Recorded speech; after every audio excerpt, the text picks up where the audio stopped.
सोन्याचा, तुमच्या माझ्या आनंदाचा, देशाचा गौरवाचा, अभिमानाचा आणि उत्साहाचा दिवस हा फुले न्यायाचा, विजय असो प्रजासत्ताक दिनाचा. सन्माननीय व्यासपीठ, व्यासपीठावरील आदरणीय मान्यवर, वंदनीय गुरुजन आणि माझ्या बालमित्रांनो, आज 26 जानेवारी म्हणजेच आपला प्रजासत्ताक दिन. आपल्या या सर्वांच्या आवडत्या राष्ट्रीय सणानिमित्त मी आपणास काही 4 शब्द सांगणार आहे, ते आपण शांतपणे ऐकून घ्यावेत अशी मी नम्र विनंती करते.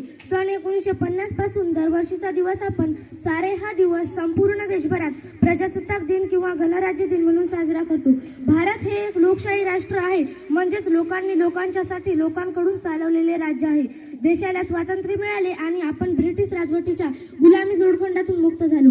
स्वातंत्र्य, समता व न्याय देणारी शिवाय माणसाला माणुसकीने जगण्याचा हक्क देणारी राजवट सुरू झाली. या राजवटीचा पाया होता भारताची राज्यघटना. भारताला स्वातंत्र्य मिळाल्यानंतर देशाला नवा आकार, नवी दिशा देणाऱ्या घटनेची निर्मिती करते हे देशासमोर मोठे आव्हान होते. शेवटी ही जबाबदारी भारतरत्न डॉक्टर बाबासाहेब आंबेडकर यांच्यावर सोपवण्यात आली. त्यांनी ती पेरली. डॉक्टर बाबासाहेब यांच्या अध्यक्षतेखाली 2 वर्षे 11 महिने 18 दिवस परिश्रम घेऊन देशाचे समृद्ध संविधान तयार केले. 26 जानेवारी 1950 रोजी आपल्या देशाचे संविधान अंमलात आले. म्हणून हा दिवस आपण प्रजासत्ताक दिन म्हणून साजरा करतो. आज देशभरात जे उत्साहाचे वातावरण आहे ते कुणामुळे, तर आपल्या वीर स्वातंत्र्य सैनिकांमुळे. स्वातंत्र्यवीरांना करूया शतशत प्रणाम. त्यांच्या निस्वार्थ त्यागेचा भारत बनला मान.